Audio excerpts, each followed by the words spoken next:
Welcome back to another episode of the Steebee Weebee Show. Okay. Hi, Stan.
Ladies and gentlemen, we have a very special guest tonight.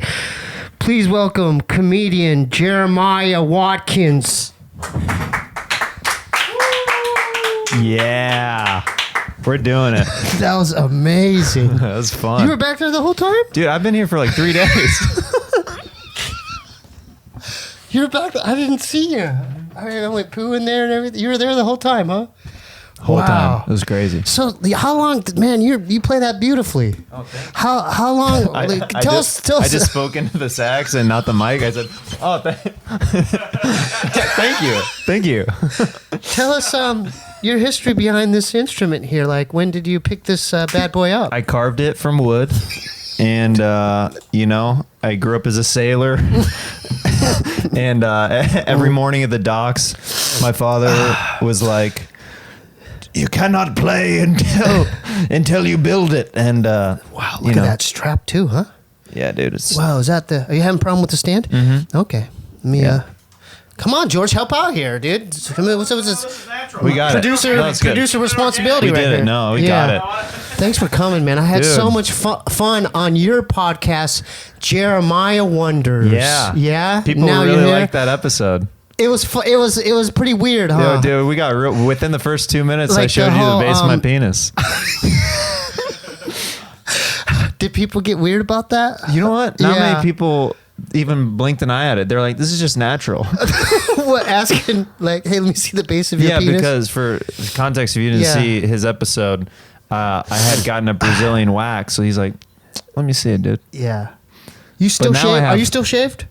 Well, I've got a couple weeks of growth if you want to see it now. If you want to see the difference. Let's see it. Right. Okay. But don't get so close. You don't have to get so close. You don't have to get so close to me, man. What the hell, man? See, I got it. Okay, yeah, okay. That's cool. That's healthy. That's healthy looking. Yeah, good for you. Yeah, it's going back in nicely. Yeah. It's have you always distinguished? Do you shave underneath your scrotum? Like I've never underneath your nuts. The Brazilian wax was the first time anything had come out from there. No, I'm talking about because sometimes I get like hair near your anus, but your butthole. Yeah, no, I haven't done it. But you get little hairs there too. Oh yeah. So do you take a you use a shaver there? Well, usually I just let it go. I let it go wild, but since the yeah. No, I shave it now. You do? Yeah, but doesn't it grow back in like all like prickly and stuff like that? Kind of, but I lift up my nutsack, and I take I just soap it up, and then there's a shaver in the bath. You have a man who does it. No, I just do it myself. Yeah. Oh, okay. Yeah. I don't know why. I thought you employed you called him a shaver. So no, I thought a man popped out of the closet and was like, yes, Mr. Lee. No, I don't have an actual guy that does it. Yeah, that'd be weird. That'd be fun though. But is this normal to do stuff like to shave down there? Do other men do that? I think so. George Bryce? Do you guys? Not the chode. No, that's not the you're openly admitting you have a chode?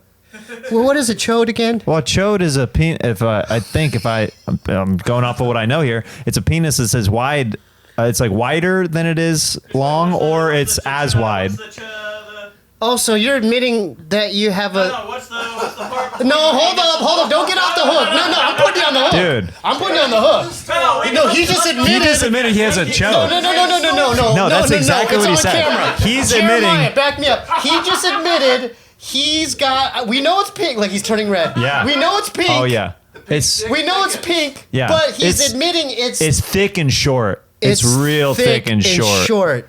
Yeah. So this is basically we starting off on a good note. You know, it's George, just like, George, it's just all, like you're off this. camera. George, you're off camera. Please show me and Jeremiah right now. No, we're good. People watching this are gonna be like, dude, what the hell is this about? I have questions, by the way. Oh, I'm sorry. You get okay. Yeah, you're buttoning your pants up there. Okay, so we're gonna start. I'm prepared, Jeremiah. I wrote some questions. Wow. Yeah, I didn't want to, because he gets upset when I try to be organic about it, but let's go back to you okay there? Okay, that's George. That's what it looks like. And this was Get that. this was worth the visual. he committed to that. I just spent a while Oh my making this God. happen, but this is what George looks like. It's just like really fat, But it's short. It's probably you say it's 3 or 4 inches, George. George. George? Well, let's go a few more oars, you know. No, he's big. He's dude. Jeremiah Watkins. You're doing well. Like I looked at your website. There's a lot of things. You've done a lot of things being thus far in LA. Like, Yeah. I didn't even realize you were involved with the Comedy Central roast battle. Yeah. Where are Yeah. you from? Before all this happened, where are you originally from? I'm just a kid from Kansas with a dream. Wow. Yeah. I came out here. I didn't know anybody. You know, zero. Yeah. Your brother was the first guy to take me on the road. He's Yep. good job, Bob. Yep. So, how difficult was it for you being from Kansas, being just in this new city, not knowing anyone? Did you hit the open mic scene hard? Yeah. First, I got involved with Second City. And Yeah, I wrote that down. Yeah, I started I wrote doing that down improv, too, Second City. Yeah, I started doing improv like immediately because I thought, like in Kansas, a lot of places you can't, if you're not 21 years old, you can't even like be in there to do stand up or anything like that. Why? Oh, that's a rule. Just like 'cause a drinking alcohol. age and stuff like that. But in LA, there's a performance thing where if you are like younger than that, you can do your set and then leave. I didn't know about that. So I was just That's I'll just cool. start stand up when I'm 21. So I was 20 whenever I came out here. Right. So I started doing improv. I got Yeah. super involved in Second City and stuff like that. Explain to the viewers what Second City is. Some of them may not know. Yeah, so Second City is like it's an improv and sketch school. Like the reason why I was excited about going there was like Chris Farley and Dan Aykroyd and Gilda Radner, Eugene Levy, John Candy, all those people from SCTV. Oh, that's great. Yeah. Legends. Yeah. Because they went on to do movies and all that stuff. Oh, yeah. Eugene Levy. Yeah. But keep going. I love what you're doing. Yeah. So I just, I was always been drawn to like guys like Chris Farley and stuff like that. And I'm like, well, rest in peace, man. Yeah. Rest in peace. Yeah. And Belushi, Rest another in peace. guy. Yeah. So I was like, I want to do what they're doing. Iconic. Like Animal House. Yeah. You grew up with that stuff, Yeah, I right? grew up with all that stuff. Keep going. Yeah. I want to get into that, like your inspirations too. Yeah. I mean, But yeah. I've like, you always are drawn to stuff like, did you ever see like your parents like crack up at something, like watching something? My dad used to like lift his leg up and fart. And then we would laugh, but he didn't really say anything vocally. It's just his actions. Yeah, the like physical stuff. Physical stuff that he did, and it would crack us up. Yeah, that scene in Animal House when John Belushi is doing the thing where he's like about to like look in the girl's window with the ladder. That was funny. That like killed my mom. She would like die laughing watching that, and I was like, oh. How old were you when you witnessed your mom having this moment? Super young. Like what, elementary school? Elementary school for sure. And then what did that do to you? Like the light bulb went off? Like, well, wow. I was like, I want to give that feeling to people. You know what I mean? Right. Yeah, like my dad would die laughing at like at That's Steve Martin and Jim Carrey and guys like that. Steve So Martin, like, yeah, people never like a lot of people don't really they haven't brought that guy up, but that guy is like historical, oh, right? dude, The absolutely. Jerk. Oh yeah, Dirty Rotten Scoundrels is one of my favorite Dirty movies. Rotten Scoundrels. What was the one with Yeah. Eddie Murphy? Where he's where like, they're he making a owns film yeah, and stuff like that? he's a part of the agency. What is that? Why is that? Why am I sipping on that? You guys know? Have you guys seen it? Eddie Murphy plays different characters in it. He plays like the superstar and then the blanking on nerdy this? guy. Yeah. What? Bowfinger. Yeah, Yes. Bowfinger was. Yes. I love. It's that was a great. great. Yeah. Great movie. Great movie. Yeah, that was awesome. Yeah, but Dirty Rotten Scoundrels. I love that movie. Yeah. So name And- some other ones that inspired you. You see Hollywood Shuffle? No, not okay, really. yeah. Okay. That was more Robert Townsend and the Wayans brothers and stuff. Yeah, well, dude, I love I'm Gonna Get You, Sucker. Okay, see, it's a I part of that love same that lineage movie. kind Yeah. of movie. Yeah, but keep going. I like get that. a rib? Use that. Yeah. Yeah. So Good. you didn't know it at the time, but you got inspired by your parents. Probably, reacting to comedy. Just seeing how and they then- reacted. And then you're like, I want to do that one day. Yeah. Wow. And then Yeah. keep going. And so when did you actually start writing jokes, or how did that develop? Well, whenever I was like in high school and stuff, so I started making like little short films and stuff like near middle school and high school. You did? Yeah, started Were you making in drama, sketches. or- I grew up in the theater. Oh, you like grew up? Yeah, I grew up like doing And then plays. you were in the band too, right? Yeah, at one point, So like you're in grade school, I was doing. theatrical, you're in the arts. Yeah, at a yeah. very young I did age. choir whenever I was growing That's up. I was right. like the only boy alto. Yeah. Yeah. Because I was the only one that could hit those notes, you know? Yeah. Nice. Like I sang higher than a lot of the girls. Yeah. Now, were you accepted? Like, was it hard? Was it hard integrating with? Like, were there like jocks at your school? Or were you like? Well, I was a kind of a unique case because I was just kind of one of those guys who I just moved around all the groups. I You was know what I just mean? gonna say that. I was thinking. I kind of floated. I didn't stick to one. Yeah, everyone circle. liked you. Yeah, it's just Like, like kind of yeah. like I didn't like, I wasn't like I played sports, but I was never like a jock. Like I, what sports? I played basketball and soccer for years. Oh, Yeah. wow. Yeah. Okay. You were on the team and everything too? Oh yeah. No. I just that's a funny way to fall.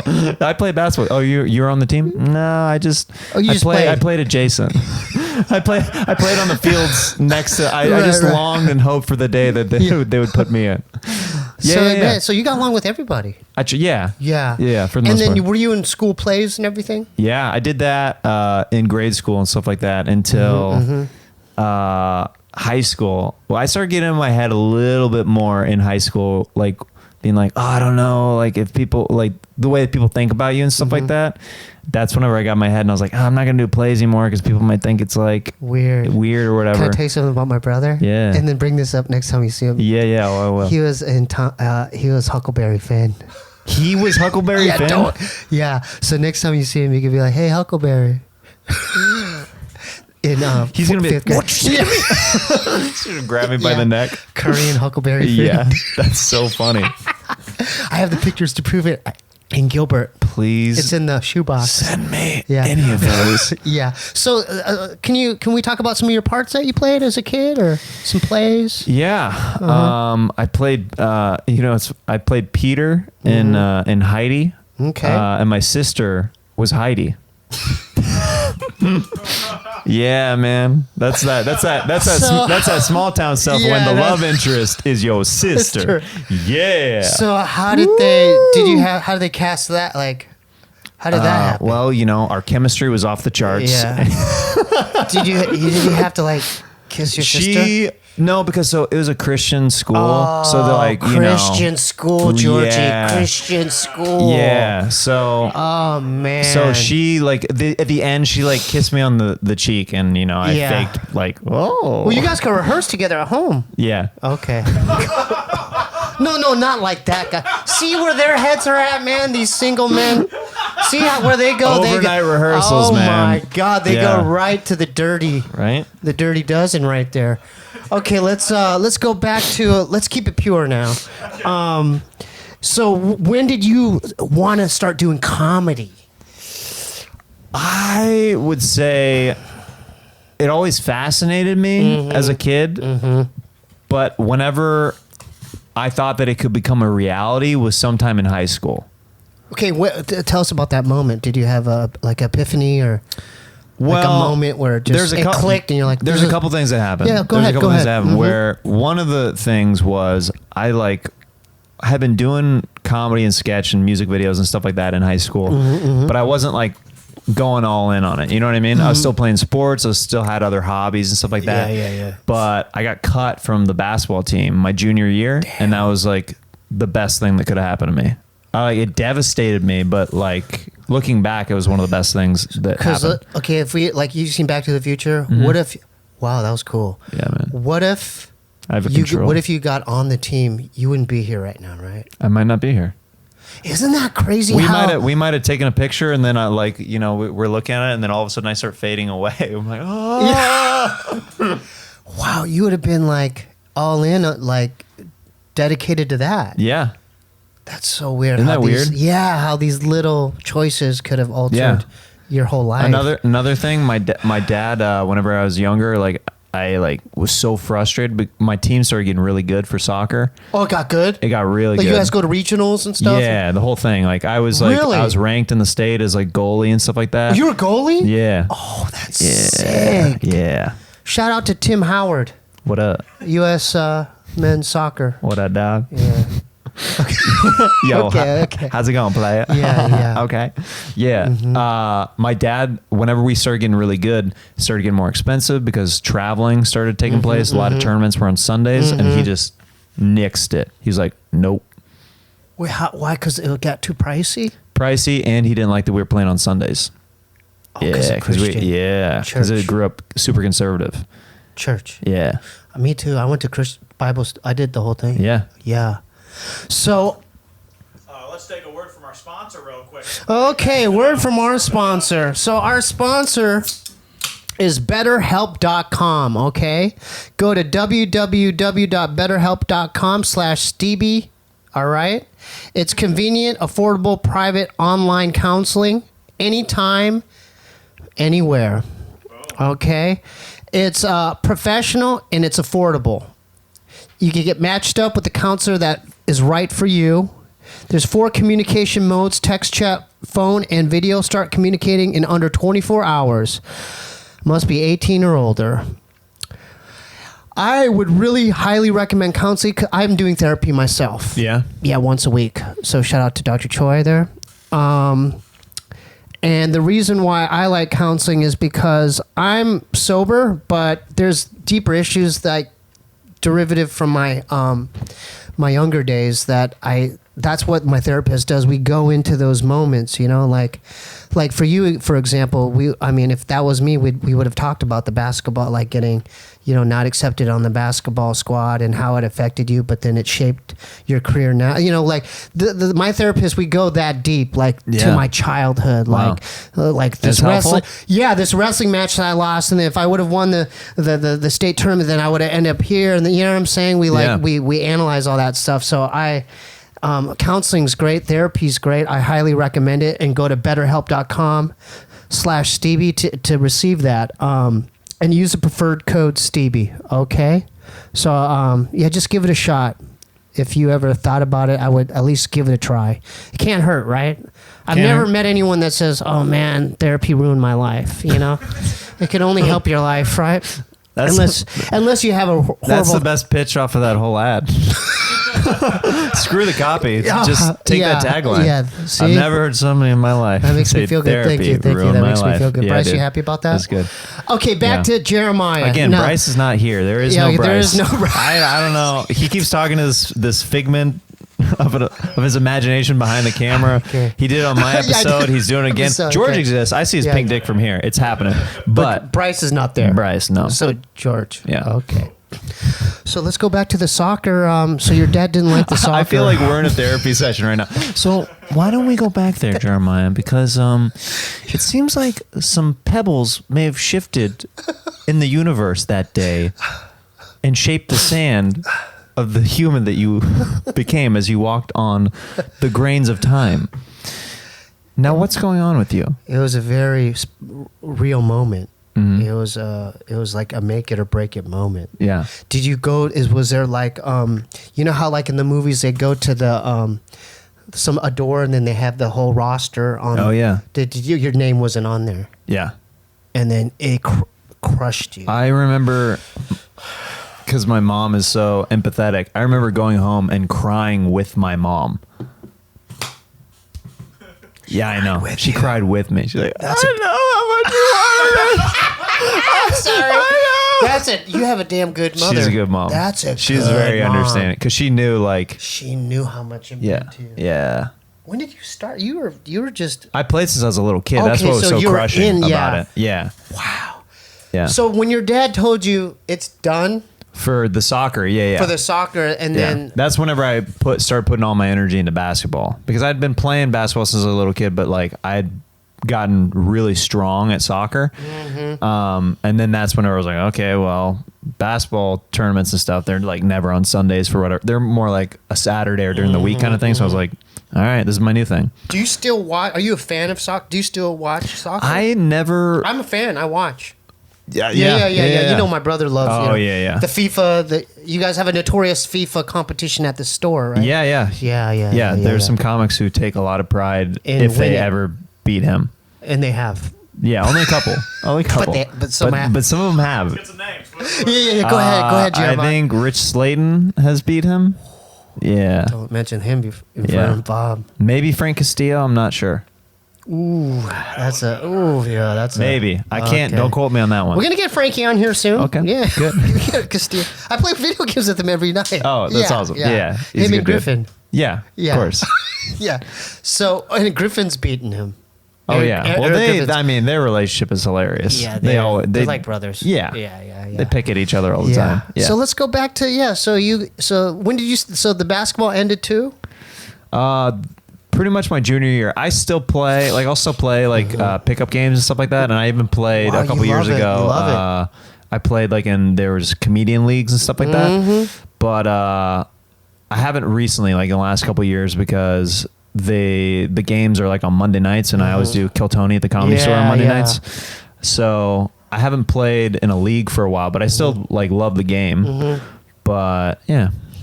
Okay, so I want to let's keep the trajectory going. So so all those things, all the doors closed on those things. Yeah. When did you realize like what am I going to do now, and then decide to do comedy? Well, in middle school and high school, like I said, I had started to do like short films and sketches and music videos and You stuff. had a camera back then too?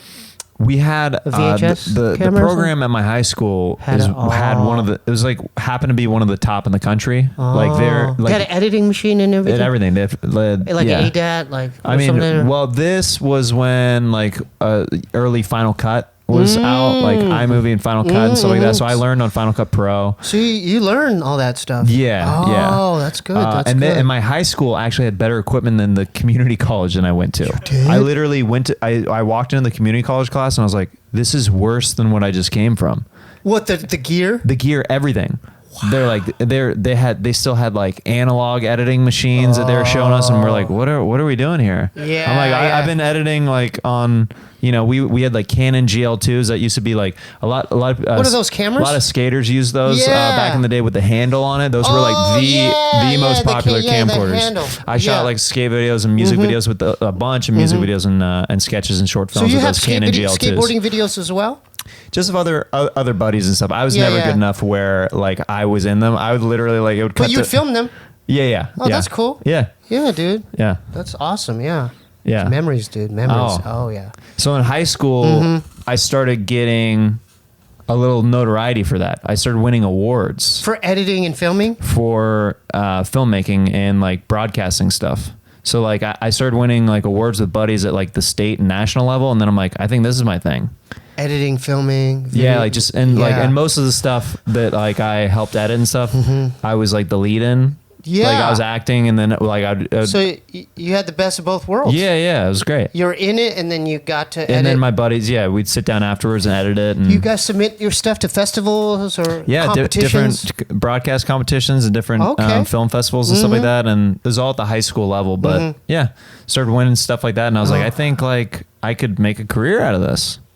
Yeah, and then the comedy just came naturally after. Yeah, it was one of those things where like I had always wanted to do it, and I like since I was a little kid, like one of my main driving factors like was like I wanted to be on Saturday Night Live. Like that was like a specific. Did you watch goal. It every week? Oh yeah, yeah. That was that like a household ritual, like even your mom watched it. My mom, my dad, we'd all sit down and watch it. And how long has SNL been on the air? Since 1975. Wow. Yeah. Wow. Yeah. That's crazy. Yeah, I remember the old like Dan Aykroyd. Oh yeah, of course. Like Eddie Murphy. Yeah. Yeah. Who else was on? Who else? Some of the old. Was Bill Murray on it? Yeah. Bill Murray was. Bill Murray, Brian Doyle Murray. Like, yeah. And it's still. Yeah. It's just that boggles my mind how it's still. Yeah, it's still. It's like it's such a big. It's like a part of the fabric of just America and television. Yeah. It just. So that inspired you big time. Yeah. SNL every week. And that's why I looked up, going back to the Second City thing, I looked up Chris Farley, and I was like, where did they go before SNL? Okay. So that's why I ended up at Second City, because Chris Farley and some of my other favorite guys were from there. Were from Second City, so like you did in Chicago research. and stuff like that. Oh, yeah. Yeah. So where are the second cities located There's a second in America? city. Well, there used to be one in Detroit, but the original one is in Chicago. There's one in Toronto, and then there's one in Los Angeles. And weighing what I was trying to do with like the filmmaking and like I wanted to audition and stuff like that, I was like, LA's my move, and I don't want to do stand up. So I was like, it's got everything that I could possibly pursue. You know? Yeah. So you just got a plane ticket and just flew out here? No, my dad helped me pack my car, and my brother and I drove out from Kansas. From Kansas? It was a 25-hour drive, and we did it straight through. How the hell did you do that? It was horrible. You didn't sleep it on the road? We took turns driving. Sleeping. Yeah, driving and sleeping. It was horrible. I've done that 3 times now, where I've gone with friends, like, and where we go, like, we make the trip, and it takes about 25 to 26 hours every single time. Oh my God. Yeah. Yeah. Well, why not stay at hotels? I only did that with my brother. Like, we wanted to get out there, like, because he flew back. Oh, he just wanted to help you out? He had a very small window of time, like, that he could take off of work and stuff like that. So he took off like a weekend kind of thing, where we were like, all right, we're gonna go. We're going. We had sleeping bags. We fell asleep on the apartment floor for like a few hours, and then we went to all the Goodwills in Los Angeles area to get me a bed. We checked Craigslist. We got my bed off Craigslist, like the frame at Goodwill, dressers at Goodwill, and Salvation Armies around. And I literally got all my stuff. He set me up, and then he flew back to Kansas. What, you found an apartment out here? Yeah, I went a month and a half prior in July. Yeah. Or in June, excuse me, and with a buddy who was thinking about moving out here with me. That fell through on his side. He's like, I can't do it. But I put down a down payment and a credit check, and they're like, I'm like, if I get it, I'm supposed to move right now. And the spot you're in right now? I was at that spot for 5 years on Cahuenga. Oh, you're on Cahuenga. Well, I used to be on Cahuenga. Yeah, I was on Whitley back in the day. Yeah. That wasn't fun. It was like literally right off the boulevard. Mine was right across the street from Public Park. Yeah. Yeah. Some shadiness. It was shady, but we could. Cockroaches it had this magic everywhere. bubble over it where we could be as loud as we wanted, so comedians would come hang on this porch. Yeah, it was great. Yeah. So you're in we had Armenians on one side and crackheads on the other, and we're like, nobody's calling the cops here. Oh yeah, yeah. It's it was secure. perfect. Yeah. So you have your spot. Like, when after did you start hitting the open mic circuit, or did you? So I moved out in July 2009 and was doing like the improv stuff and taking classes and interning and everything. And then in 2010, that's whenever I started. January 2010, I started going all in like with stand up while I was taking the improv classes and stuff like that. So where are some of the mics you're hitting? Like how many? Because I saw your Instagram the other day. You hit like 7 mics, or like you did so much in one day. Well, that was I broke a personal best. Oh, I did 6 shows in LA in one night, which is really hard to do. In New York, you can do it easily, but in LA, it's pretty hard to do. Yeah, so I was pretty pumped. Yeah, I followed your story. I'm like, what the hell? Yeah, it was. So did you? I started at 8 p.m. and then I literally ended at 2 a.m. Like all the spots around town. So were you always like that? Like when you first started? Like what mics were you hitting? Were you doing like a Meltdown and? It was all like a bunch of coffee shops and IO West, which used to be a theater on Hollywood Boulevard that's no longer around. That was like a big one. And there's just like a bunch of coffee shops and like bars and different places like around LA that I would hit with different groups of friends and stuff like that. Wow. Yeah. So when did you start networking? Like you just start meeting people doing that? Yeah, I mean, you just naturally start meeting friends and stuff like that. You get like a little bit of a friend group of like kind of like like-minded people. Yeah, and that are like that. You see who has similar drive to you and who wants to hit it as hard as you, and you're like, oh, like that. Naturally, you kind of become friends with those people. And you guys start throwing your own shows. Like yeah, mics and stuff? I mean, I started doing my show stand up on the spot. Within the first year of me doing stand up at Second City. Like I've been doing that show for over 8 years now. Wow, around LA. That's crazy, dude. Yeah. So what would you recommend? Any suggestions for someone who wants to pursue like the same thing you're doing? Like what are some like pointers you could give? I mean, is it just constant work ethic? Constant work ethic. I always tell people you gotta like absolutely love it. If you don't, if you don't love it, you know, like it's just not one of those things that you're gonna. It's not a hobby. You know what I mean? It's like it's a lifestyle. So that's what I always tell people right away. Like, how serious are you before I give you any further advice? Because you know. Yeah, you have to love it. Yeah, you have to be like in love with it. Yeah. And you were in love with it since you were a kid, like SNL and everything. So, when did you make the jump from doing all those mics and all your shows to going to the Comedy Store? Because your name's on the store now, right? Yeah. So when did that go down? When did you start going from the mics to the store? So I went to the Comedy Store once in 2010. I went there when like Jade Catapretta was hosting the potluck. She's been on here. Yeah, shout out to Jade. Yeah. And I did the mic, and I was like, "Oh, I'm not quite ready. I'm gonna build up more material and come back." And then you did the potluck. Mm-hmm. So that's Mondays or Sundays. It used to be on Sundays and Mondays. Now it's just Mondays. But basically, I went back after I built up material in 2000, the summer of 2011, and then I started going. I was like, I'm gonna go every week until I become a paid regular. I was like, I'm gonna hang out as much as I can. I'm gonna go as much as I can until I become a paid regular. Well, explain to the viewers though, but it's not a set. You can't. It's basically a raffle, right? Like sometimes you don't get picked, right, to go up. Yeah, you sign up on a list outside. There's like a bucket or a sign up sheet. And you go at the like front. during the daytime. You have to sign up like around 6 p.m. and then the potluck starts at 7 p.m. So you have to get there a little bit before 6. Wait like an hour to even see if your name is on the wall. So going back to the basketball thing, it's like this weird recurring thing that I'd have to go look and see if my name was on the list every week. But it was, they said that it was completely random, but it used to be very political. Now it's truly random. When Tommy was there? Yeah, that's whenever it was like really political. Like the guys who ran the mic used to be like, I want to put that guy on or I want to put that girl on.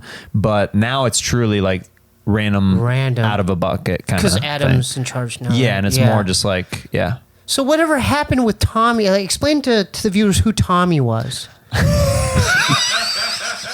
What a great question, Steve.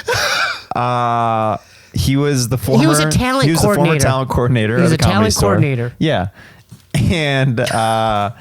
and basically he was the talent coordinator for years during what's considered at the Comedy Store some of the dark times. Yeah. Why do people label it the dark times?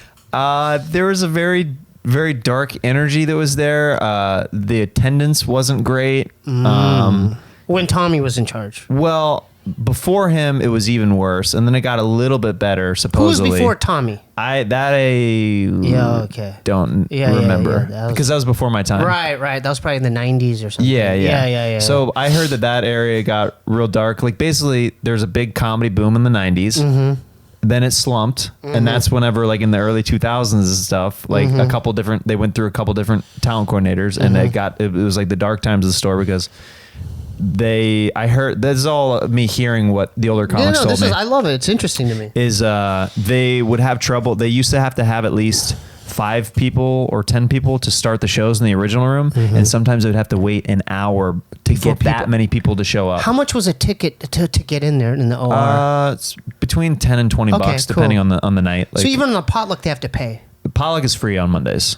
Oh, so people can come off the street? You show up, just show up and be free before like 10 o'clock, I think. Okay. Yeah.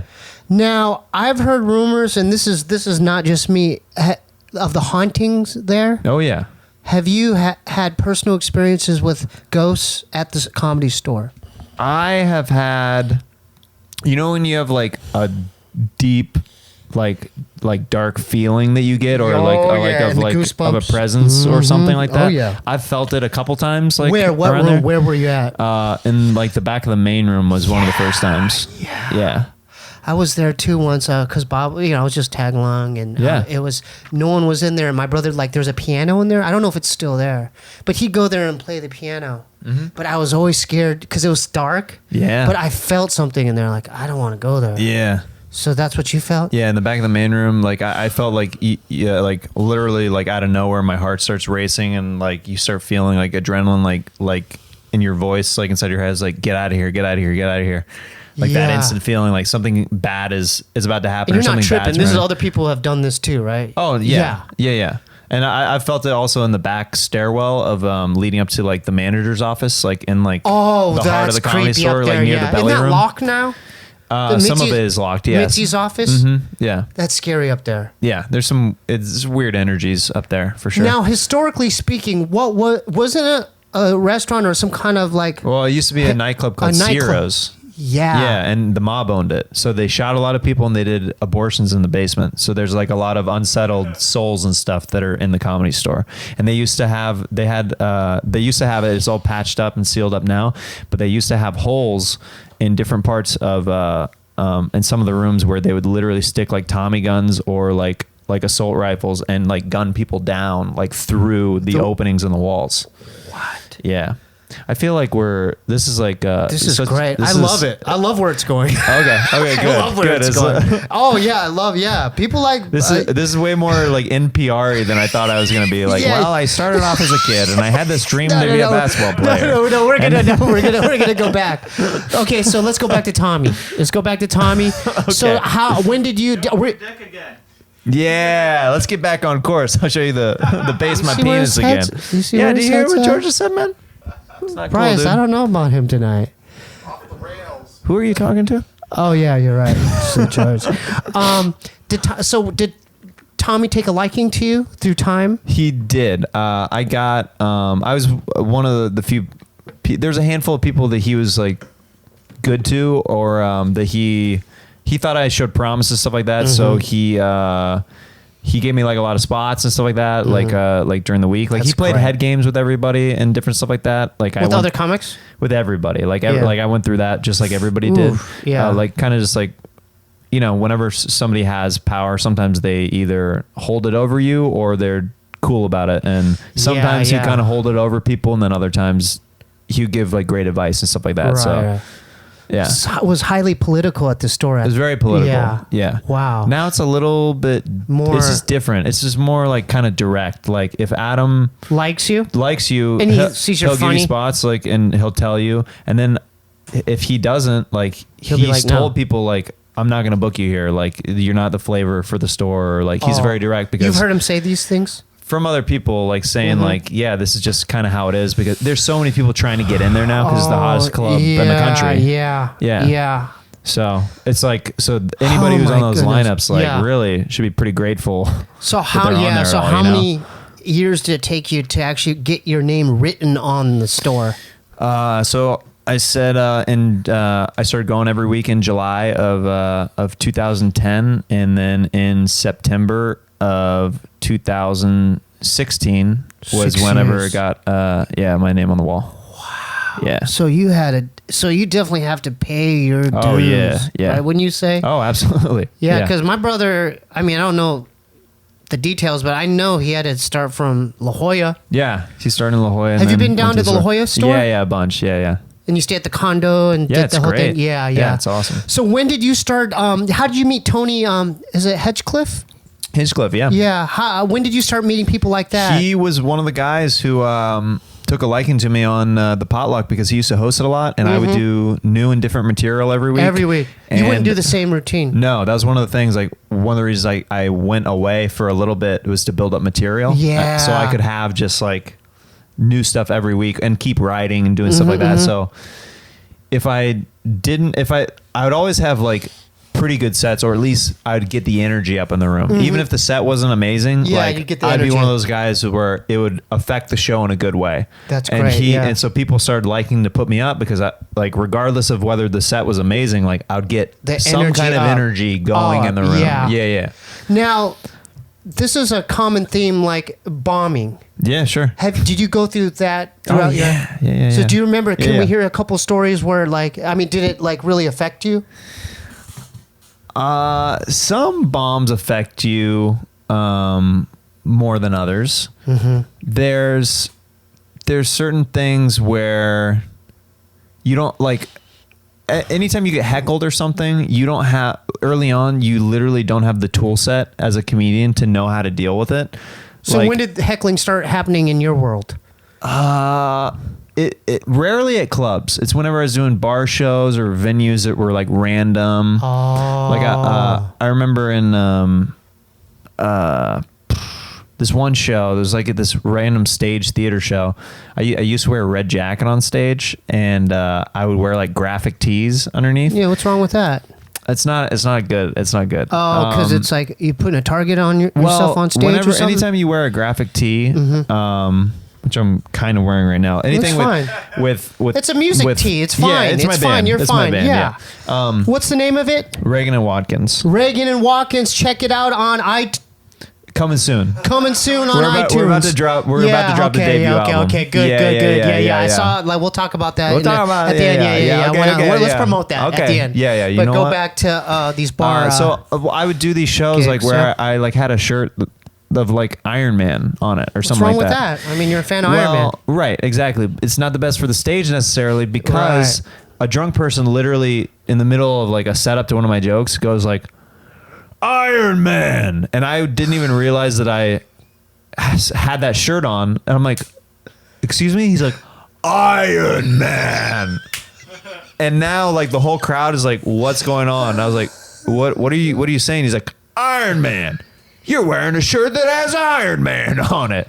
And that's when I was like, I needed to stop doing it because it buried me like after that. Because like I didn't have the tool set as a comedian to be like, oh yeah, I'm wearing this shirt, or like riff, like talk with that guy. I was just like, what? Oh. Yeah. Anyway, on to the next joke. Yeah, like, and then whenever the audience doesn't realize that you're not present and you don't know how to deal with things, they shut down because they're like, oh, this guy's not a professional. They doesn't know how to deal with little things in the room. So when that first happened to you, does panic set in? Because you're saying you didn't have the tools. Well, yeah. Well, early on, definitely panic because there's just something inside your gut that's saying you need to address this somehow. But whenever you're early on in comedy, you bury that voice and you just go, this is not happening. On to the next thing. And you literally like, it'd be literally like if a woman like during a show like ran up on stage and like flashed the audience and you were just like, anyway. So traffic is weird lately, and people are like, you're not going to address the woman that just flashed the audience? Like, you have to address it. You have to address certain things. You can't try to fake them out. They're seeing what's going on. Yeah, otherwise they're like, why is this guy on autopilot? This is weird. Yeah. And then it affects the set. Mm-hmm. So how many times that happened to you more than once? Well, it happens a lot. Excuse me. Mm-hmm. It happens a lot early on. Mm-hmm. Whenever you're a comedian, because you literally have to fail so many times before you get comfortable enough where you're like, oh, let me take this beat, let me address this situation and then I can move on. Because your brain, whenever you get frazzled, whenever you don't have the stage confidence that you need, you just know what's the next part of the story or the next beat, and you're just trying to get there rather than putting kind of a pause on it and then resuming it. Like it takes a bit to be able to pause something, address something else, and then go back to it. So it happens a lot whenever you're younger. So like my worst bomb story, which I've shared on some podcasts, is I was at the Laugh Factory. Right there off the boulevard? Yep, right there off the right off the boulevard. Right off the boulevard. That one off the boulevard? Yeah. Right off the boulevard. Right That's there. what they say. It says Laugh Factory right off the boulevard on the marquee. Okay. We make laughs. Keep going. So it was my buddy's birthday. This is what made it like even worse. My buddy's birthday. He had seen me. We'd been working together at Second City and stuff. How many years in comedy have you been doing it? This was only a couple years in. 3 years? And I was 2-3 years in. And I had already been fresh still. I was still fresh, and I was getting booked at the Laugh Factory, and it was great. Yeah. So it's my buddy's birthday. He's been my writing partner at Second City, and since then for years we've written scripts and stuff. And he invited multiple friends out because he's like, my friend's been killing it lately. He's at the Laugh Factory. It's gonna be amazing. It's my birthday. You should come out. So he like used his birthday to get people and friends into the show. Whose show was it? Was it an open mic or was it a show? Do you know PK? Do you know him, Paul Kim? I've heard of him. Yeah. So he, I think he still runs some shows there. He's a buddy from back in the day. Yeah. He's worked with Bobby and stuff. Yeah. But it was his show, and he had me on, going on a perfect time of the show. I was like doing like a short guest set. It was like a 7-minute spot, right? So that's like pretty reasonable to do 5 to 7 minutes, right? Like whenever you're starting out. When you're starting out. That's like a good set. Yeah, it's a good set. You're you pumped start at to 3, do that much. then 5. Yeah, you work your way up. So you had 7. Yeah, easily. Yeah. But for this set, I've always been really physical on stage. Use my body a lot. I've seen you. Yeah. Yeah. But it used to not be dialed in like it is now. So it used to be a little bit more chaotic, where it's more of a controlled chaos kind of thing now, where I know exactly how far my reach is. I know that I'm not going to kick this camera if I put my foot up and stuff like that.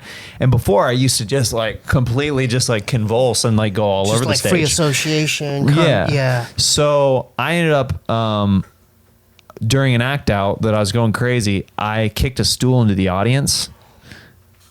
And it went on the front row. It spilled this guy's drinks. It went all over his iPhone, his wallet, his lap, his date. Oh my God, Jeremiah. The waitresses come up and they're literally toweling this poor guy off. And he's like fuming, just red in the face. His vein is like popping on his forehead. And he looks like he's going to stand up and like punch me in the face. And I literally go, I'm so sorry.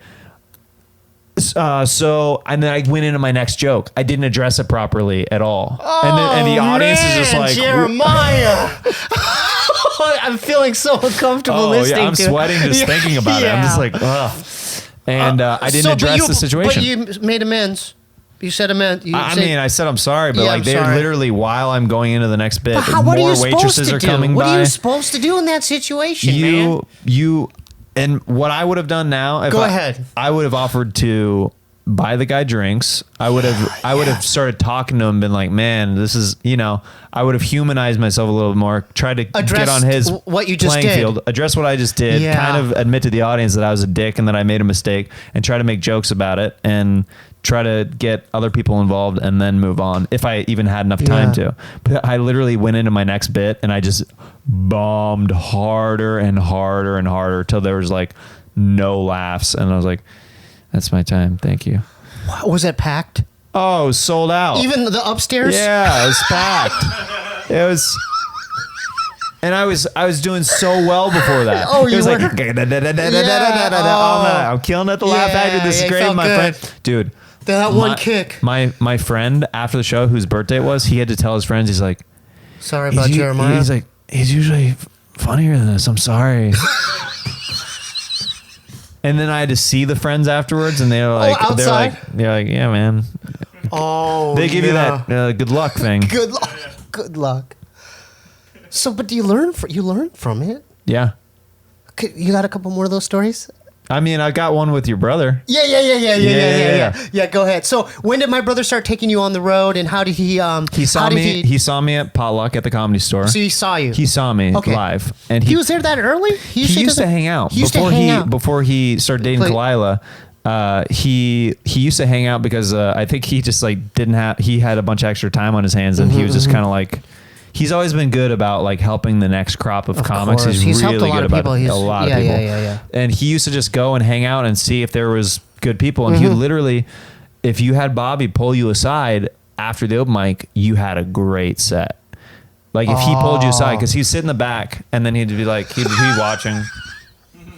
And then all of a sudden, if you got him, you'd hear, his head would go like, The hyena. Yeah. So he gave you the hyena. So yeah, I talked to him outside and stuff like that one night at the Comedy Store, and I was like, "This is want to crazy." take you on the road, dude. He offered you a guest spot. Pretty much, yeah. Brea? At like Irvine or something like that, like Brea. Improv. Yeah. Were you like, oh my god, this is it? Yeah, I mean, I was like, oh man, this is how it starts. Yeah. This is how it starts. Bobby Lee pulls you aside, says, "You got some moxie, kid." Oh my god. Okay, so what did he guarantee you? He's like, okay, you got 5 minutes. Well, dude. he had me host. He's like, you're gonna MC. He's like, you got high energy. He's like, have you ever hosted before? And I was like, yeah, I've been hosting like my show, like that I've been doing. Yeah. What does hosting entail? Tell the viewers, what do you have to do as a host, MC a comedy night? What do you have to do? Well, after being experienced on both sides of it, some people just say a host is somebody who goes up first and brings up the other comics. I don't think you have to warm it up a little bit though? Well, yeah. I mean, I think that the hosting spot is something that's completely different, where you have to get the crowd ready for the show, which is some comics will just do their set and then literally bring up the next comic. I don't think that that's hosting. I don't think that that's what hosting is. Oh, okay, so when did you realize that you have to warm them up? Like, I mean, just trial and error. I knew that kind of quickly, just with my style, energy wise. Like my energy, like helped me through. It helped me through not bombing a lot of times, just because I was just like, we're having a good time. Hey, what's going on? Oh, yeah, you good? It's like like that helps a lot. Yeah. Like whenever you don't have the jokes, Your energy. the energy. Yeah. So you learned as you went then. Yeah. Okay. Yeah. I just kind of threw myself into it. And so he would have me host on. So you're hosting that first time in Irvine. I think so. It was like one of those. Yeah. It was like Irvine or Brea or Keep going. Yeah. So what but yeah, hosting is, it's different from being a spot on the show. You're kind of the glue that holds the show together, keeps the momentum going, and you're setting up all the comics for success. That's what I think a host is. You're setting it up. You're setting it. Okay. Yeah.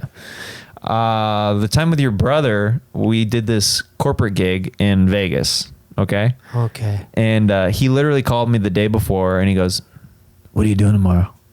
I'm like, I don't know. I can clear something if something's important. I had like one like little show or something. Yeah. He goes, "We're going to Vegas tomorrow. I got a corporate gig." I was like, "Okay." He goes, "You're gonna drive." I'm like, "Okay." And I was stoked. Yeah. Next day, we rent a brand new Dodge Challenger. Okay. Yeah. And he's like, "Take the keys. You're driving us to Vegas." And dude, I still have the same car that I did back then. It's like a 98 Acura CL. Yeah. So to get to drive that was with nice. Bobby to Vegas, I'm like, this is the coolest thing ever. You're doing the right thing. This is amazing. Yeah. Things are happening. Exactly. Right? Yeah. And so this is like at this point, I had been like hosting for him for a long time and starting to feature for him on the road. This is like probably 3 or 4 years into this point. So at that point, we're on the way to Vegas, and he keeps telling me, he goes, "You're going to bomb tonight, dude." I go, "What?" He goes, "Tonight, you're going to bomb." And I'm like, at first I'm laughing. I'm like, "You're crazy, Bobby." Dude, and then he goes down pretty good right there. And he goes, I felt Bob right there. I'm like, that's and then he goes, dude. "No, you're gonna bomb.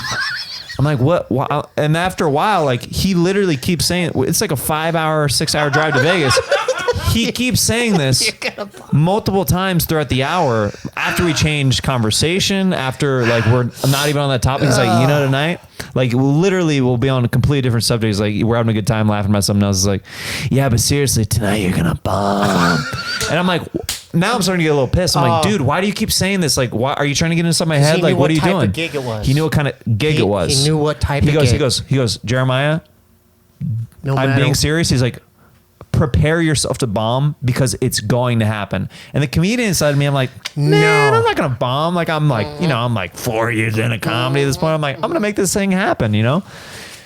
We get there. They're doing a raffle in this giant ballroom. Who's they? This corporate gig. Oh, jeez. There's a bunch of rich white people in one room. There's older people. Older white people. Oh my God. This is whenever I knew I was gonna bomb. They had all the women get up out of the room and leave the room where it's just white older men. I was like, oh no, you're splitting half my audience. Illuminati time. Yeah, exactly. They didn't. It was weird. They didn't want the women laughing at the dirty jokes that were about to be said. It was very bizarre. So that's when the seed was planted. You're like, this I was like, I might bomb. I might bomb tonight. Yeah. That's when I was like, I might bomb. You might bomb. It might happen. Yeah. How many of those old dudes were there? Dude, there was hundreds. It was a giant ballroom at like the Wynn or the Encore. It was like a convention. They just done a raffle. Oh my God. Bobby didn't tell them that he was bringing me. So you're not supposed to be there. I'm not supposed to be there. Because Bobby is contractually bound to do 30 or 40 minutes. Just his material. But he's and he goes, all right, man. Go ahead. I want you to do 5 minutes, okay? But if you want to make me really happy, do 8. I was like, okay, I'll do that. Oh my God. I go out there. Mm-hmm. They are all expecting to see Bobby.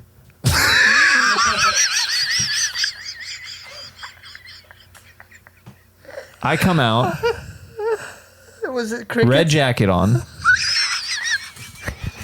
Right after a raffle. I'm sorry, man. And they announced me. Literally, the guy's like, I guess Bobby Lee brought an opener. This is my intro. I guess Bobby Lee brought an opener. Yeah. Hope he's good. Jeremiah Watkins. Some old guy's bringing you this up. This guy's bringing it from a note. He's reading off a note card. No enthusiasm. Stuff. There's like 4 claps in the room. They're all pissed that I'm there. They're all very upset that it's not Bobby Lee that's coming out from behind the curtain because these are all rich white guys. Yeah. You don't throw curveballs at rich white guys. They want what they want, and they hired Bobby for a reason, Yeah. So I go out there. Your physical stuff. Oh, I'm so physical. I'm like, hey, what's going on, guys? Like, I'm doing act outs and stuff like that. Doing the whole thing. Super high energy. Hey, how's everybody doing? Nothing. And I tell my first joke, and I'm like, da-da-da-da-da-da. Nothing in the entire room until I hear one laugh. And it's Bobby backstage dying laughing at how bad I'm bombing. And I'm looking around the room, and now I'm like, oh no, he's right. And I'm 40 seconds into my set. Were you panicking? I started to panic. I was like, just stick to your script. So you still had 7 minutes to go. I had 7 minutes to go. Oh man. Minute. So I keep doing different business stuff. I stay in the pocket. I'm committing to everything. I'm going. At one point, I'm literally humping a stool on the ground in front of all these like white rich people. An old man. This is at minute 6 of the set. Yeah. An old man stands up, and he goes, "Get off the stage!" And I was like, and Bobby is maniacally dying at this point. He's backstage. I'm hearing he's the only person that's laughing, and he is just cackling so loud behind the curtain, stage left.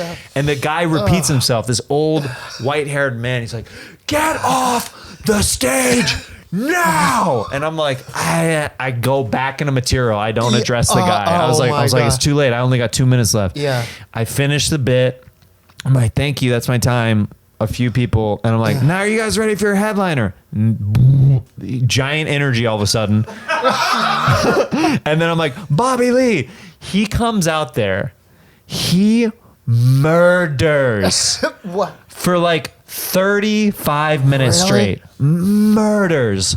And then after the show, the booker and everybody like is like, Bobby, that's the best show I've ever seen. Oh my God, that was so amazing. It was so great. I'm standing next to Bobby during all of this. And Bobby just keeps going.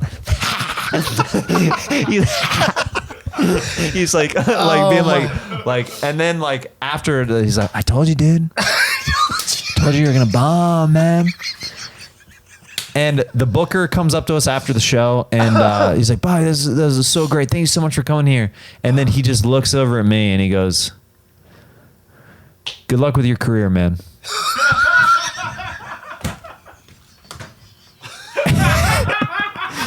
And Bobby keeps smiling. He's getting so much joy out of all of this. Every person that comes up to him and praises him, literally, it's like I'm a ghost, and their hand is going through me to pat Bobby on the shoulder. Just so like it's not gonna happen. Like you're delusional. Do you guys get steaks after? We did. He owed you a steak. He treated me so good, to the right? biggest prime Italian rib dinner? prime rib of my life. I know my brother so well. The chef Yeah. knew Bobby. Yeah. He was a fan of his on Mad TV. The prime rib that we That's good had stuff. was literally, I love it. It was this thick. I'm not even joking. He came and he cut it right in front of us. It was this thick. It was so much I couldn't even eat it. And I'm from Kansas. I'm poor. Yeah. I couldn't even finish it. And Bobby has this thing where whenever you eat with want to him, make it up to you, man. he want to make it. He 'Cause knew. set you He knew that I was a sacrificial lamb in the situation. set you up, He knew man. that he was going to look amazing if he put me out to bomb. Like that's why he chose me for the gig. He's like, he's got good energy. He'll stay in the pocket, and then I'll do well. He doesn't want to bring people that that do fairly well. We don't go on the road together anymore. Because you got see, that's a good sign, though. I mean, I know it bums you out, but that must tell you something. You got. I graduated. Yeah, dude. Yeah. Hey, man, I love that story. That was amazing. Just how we doing on time? I want to hear. I love his stories. Right on time. We're really good. About an hour. Just, do you got one more story like that? You must have one more in there. Come on. Yeah. Of a bombing story? Yeah. Or just a funny gig like that. I love those gig Just stories. like gig stories? Yeah. Then we're going to get it and start promoting all your stuff. Oh, man. I'm trying to think of something. I mean, there's so many bad gigs that I don't like. Some of them kind of blur together because you also some of them you kind of have to block out because. I have a question. How do you get over those bad experiences? Well, with every low, there's a yin and yang to everything. Ooh, I like that, buddy. Yeah. So anytime you have a really bad bomb, there's a great set that's around the corner. Or if you've been killing it lately, there's a bomb that's hiding right around the corner that's about to come. It's like that's kind of how the universe balances it out. So you don't get too so you stay humble and stuff like that. And for me at least. I opened for Bob at the Tempe Improv. Oh yeah. Packed. I bombed bad. Yeah. I did a cowboy rap, and then the MC had to come and save me. He goes, okay. And then they cut me out of the other shows. Oh wow. Yeah, so I had to drive back home. How long was that drive? Well, that was only from Tempe to Gilbert, so it was about 15-minute drive. Man. Yeah. Yeah. So it was tough. Yeah. Yeah. But I didn't do it after that. But the thing is, I never had a love, because you said the love, my love is mostly just in music. And I like comedy, but it's you're right, you have to really love it. Yeah. To go through that stuff, because it's kind of demeaning, Well, you made albums and stuff like that. And, and it's super intense and like repetitive to like get stuff how you want it. And it's like, if you don't love it, then like it's never going to come out, you know? Yeah, that's a good analogy. You have to really craft it to how you want. Yeah. That's a great analogy. But yeah, go ahead. Yeah. Man. This isn't necessarily, well, this could be considered somewhat of a bombing story. This is a fun one. This happened at the Comedy Store where I was going up super late night at the Comedy Store in the original room. And this is whenever I used to get like the friends and family spots at the Comedy Store where you'd get like 5 or 6 minutes. You graduate from 3 minutes is the first tier open mic. And then you friends and family and employees of the store, you get more like 5-6 minutes in that next area. So I was going on late night. And this is under the old town coordinator in the OR in the original room. So I was going on like even after the paid regulars. Okay. I was going at like the very end of the night, like at 1, 2 in the morning. 1:30, like 1:30, Were there 2 people in the crowd? There's sometimes people in the crowd. Okay. So I go up and I do the set, and the set is going pretty well. It's like going okay. Excuse me, that bubbly water. It's going pretty well, but I see that there's these 2 ladies who are like not really giving it up. You know what I mean? She's got like a fedora on. Tourists? I don't know. I'm like, I see them and I'm just like, they look like kind of attractive, but the lighting's not great. I'm just like, why are they not giving it up?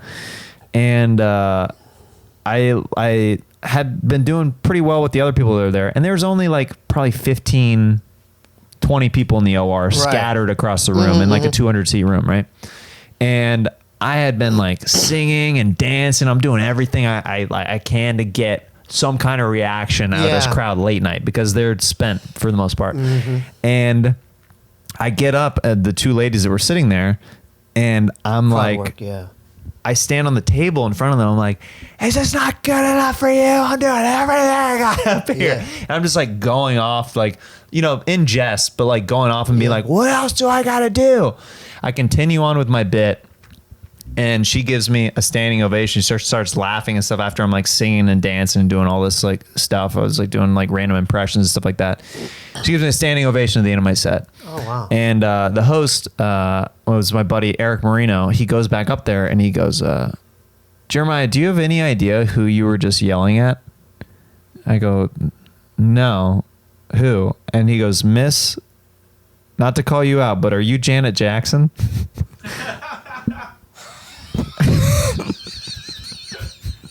And she blushes and she nods, and I just start jumping up and down in the back, just giggling, just laughing so hard because I just yelled at Janet Jackson for her not being impressed with my singing and my dancing. Janet Jackson on stage. It was Janet Jackson. She's seen literally the best in the world, and no wonder she's just like looking at me. Oh my God, Like, that's a great story. That's a great. We'll end it with that. That was a great ender. Let's start promoting. Thanks for coming on again, dude, man. thanks so much for I loved having me. it. We got to have a part 2. This is so fun. We'll get even weirder on the second one. This is fun. Very story based, but it's fun. Let's talk about your band and I saw some of it. I liked it. You had a video. I just put out a new music video. So when is that album? We're aiming Regan and Watkins. Regan and Watkins. When is it dropping? It should be dropping in December or January. Cool. We're finishing up right now. We got like our final mixes. It's about to go to mastering right now. That's great. So we're really excited. Yeah, good for you. Yeah.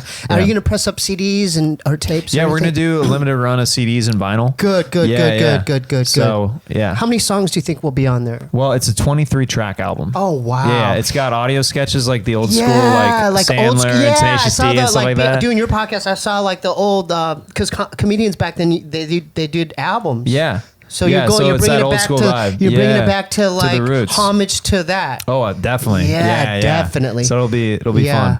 Who's doing? Do you have the cover all done and everything? We need to shoot the cover and stuff like that. Okay, so yeah. And is it going to be online too? It'll like be on Spotify, on iTunes, Spotify? everything. Okay. Yeah. Oh, can you tell the viewers your Instagram? Oh yeah. At Jeremiah Stand Up. All across social media, Instagram, Twitter, and all that stuff. And you have a website too, right? JeremiahWatkins.tv or .com, whatever your fancy is. Yeah. Do you have any shows that you would like to promote in the future? Every second Tuesday of the month, I have my show Stand Up on the Spot in the belly room of the Comedy Store, and that's the show that I've been doing over 8 years. You go on stage with no prepared material, ask the audience for suggestions, they yell stuff out, and you have to create stand up on the spot. Yeah, and that's super fun. That's crazy. Yeah, Bobby hates it. But Yeah, I was just gonna say my he brother. hates it, Yeah, dude. Yeah, he probably he's won't done like it, and he's that. great. He's great Yeah. at it, but he likes knowing exactly what he's What gonna he's say. gonna do, yeah, but he's so yeah, good at yeah. riffing. I'm just Yeah. like, dude, just riff. just riff. Yeah. Yeah. So how much are tickets for that in the belly room? That's like $10, and then like everything else, like I go on tour with Tony Hinchcliffe a lot, like, and I'm on the road with Kill Tony and like the Comedy Jam, and so, Doesn't he have a podcast too? yeah, we do Kill Tony live out of the Comedy Store And then every how do Monday people at 8 o'clock. tune into that? That's on YouTube. We stream it live on YouTube Okay. at youtube.com/Kill Tony every week, and Cool. yeah, and then it's released on iTunes and everywhere else. Like That was after awesome. That. This is one of the funner episodes. Oh, good. Yeah, for me. Promote your Okay. episode of the Jeremiah Wonders. Oh yeah. Oh yeah. So if you wanted, I'm on Jeremiah Wonders. It's on your YouTube, right? Yeah, it's on. Yeah. Yeah. If you type in Jeremiah Wonders, you're one of the first Yeah. videos that So comes check up on that out. it. We had a lot of fun. Dude, that was fun. a That lot was of fun. fun. I got a lot of compliments on that episode. You did? Yeah. Like the way we did the voices. and Everything, Yeah, like it the was so stories fun. and everything that they shared. Yeah, I loved it. It was good. So now it's time for to give some shout outs to our supporters.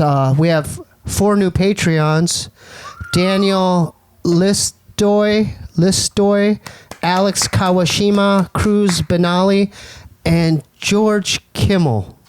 Nice. Wow, this guy's This is a generous guy, Yeah, he's man. very generous. Yeah. He's a guy who puts the dollar in the bucket, Yeah. making sure everybody Yeah. sees her. Yeah, Right? you definitely got George Kimmel, everyone. Yeah. George Kimmel. So I'm working on a new music project myself. Heck yeah. I'm close to finishing it. It's going to be at Steebee Weebee Bandcamp.com. It's going to be called Collage of the Mirage. 2 new people this week bought music: Landon Lintz and Haley Jimenez. So thank you for that. And the album should be done shortly. If you want to become a patron, go to patreon.com/Steebee Weebee. I'm doing a new diary series That's good. through George's suggestion, where every Monday I give you about a 10 to 15 minute clip of just exclusive stuff, of just a diary log. So you'll get stuff like that, and that's for all my it's bonus content. Exclusively available at patreon.com/Steebee Weebee. If you want to follow the show, go to Instagram/QUANGOU. If you want to send stuff, we have a bunch of stuff, and I want you to open it in a few minutes. Send it to the Steebee Weebee Show at 1425 North Cherokee Avenue, P.O. Box 1391, LA, California 90093. And speaking of that, we have some stuff that people sent.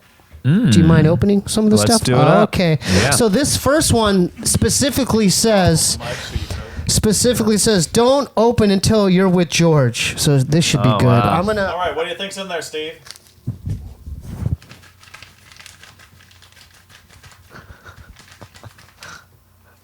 Stickers. Okay, let's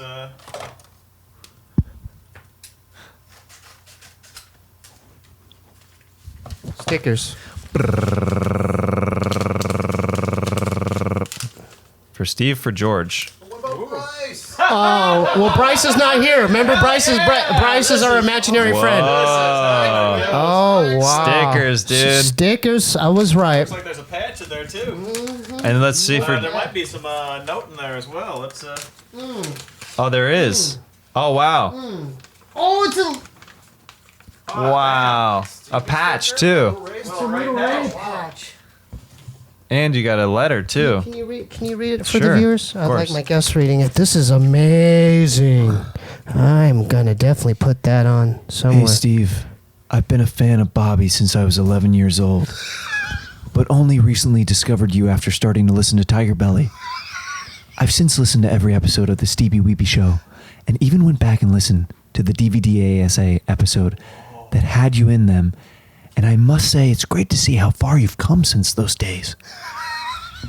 My favorite episodes of the Steebee Weebee Show are the ones that introduce me to really cool people like Lalani and Omniboy, and Jeremiah Watkins.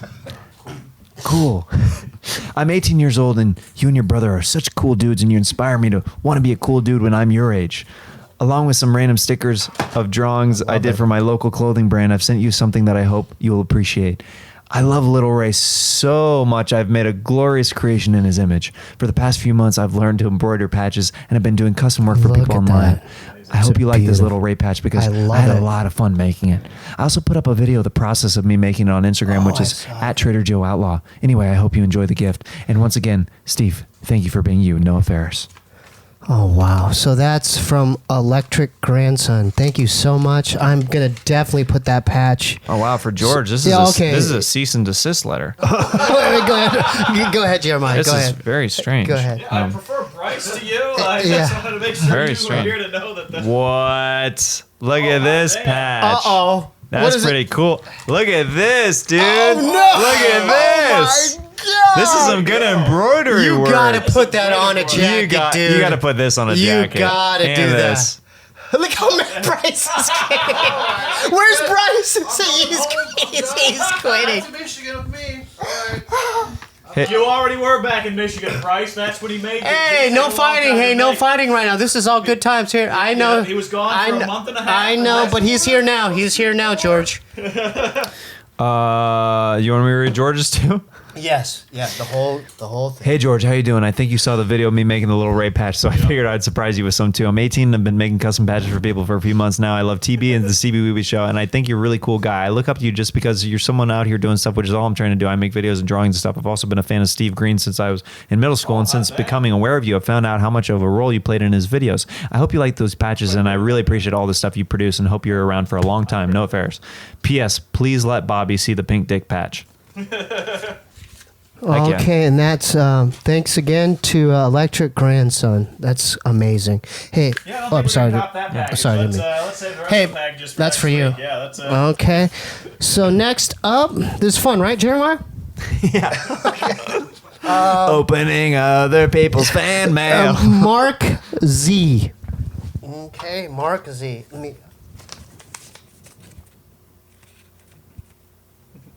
It feels like a postcard.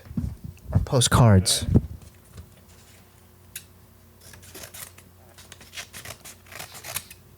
Oh, don't look. You can't peek, dude. You're breaking the rules, man. All right, look away. What is it? What is it, dude? It's a letter, Make your decision. a poster with the letter. There's a lot of stuff in here, actually. Oh wow. Whoa. Just a bunch of nudes. No, stickers. A bunch of stickers. Cool. That's Let me cool. take a look at it. Zprem 100,000,000,000,000.com. Mark Z. Thank you, Mark. This is great. Stickers. Zpreme. Hell yeah. Like Supreme. Yeah. Okay, and that's Mark. Thank you, Mark. And then this looks like Boom. color your own monster. Okay, it's a coloring book. They're blank coloring things. Cool. Thank you, Mark. Yeah. Hell yeah. Mark Z. Hell yeah. Yeah. Let's keep going. Dope. Do one more and then save the rest for next week. Okay, you want to save? Oh, okay, Yeah, let's do one more. Let's do one more. One more. Dude, this is great. One more. Let's do one of these. right. One more and we're done. Okay. Yeah. You guys getting tired? You guys hungry? You want to go? No, I'm good. Oh, okay. You know what? It's gonna be one of the longest episodes. so Okay. just, Okay. So this feels like Viewer drop off. Yeah, It's like your really rough. energy. It feels like a T-shirt. I think it does too. Yeah. So this is from. So you should probably cut it. This is from Dark and Dreary Company, Charlotte, North Carolina. Oh, you're gonna open this one, huh? You're not gonna let Jeremiah open this one? Jeez, Steve's getting a little greedy now. No, because we're time constraints. Oh. Jeez. You're a better We're opener almost than done. We'll do Jeremiah. half next week. How about next week, Steve? Hey, guys. Okay, maybe you were right, Steve. Maybe you are a better opener. Okay, I take it all back. No, he's Thank doing you. fine. Oh, yeah. So the packing slip. Oh, I'm gonna read this while you display the. It's a shirt. Love the show, bro. If you want more clothes, just visit www.darkanddrearyclothing.com and hit me up with what you want, and I'll hook you up anytime. Also, check out my band www.lastnailinthecoffin.net. #1. Thank you, brother. Hell yeah. So dark and dreary. Whoa, dark. Wow. Bitches love my stitches. Frankenstein. Hell yeah. Nice, dude. Thanks for coming. You had fun? Dude, I had a blast. So we'll do another part 2 soon, huh? Yep. And Remind them of our sponsor. And, okay, so and then if you want help, go to betterhelp.com. Use the preferred code Steebee. It's affordable. STEEBEE. Just like the show. And remember, betterhelp.com. therapy has ruined nobody's life. It could only help you. Thank you, brother. I loved it.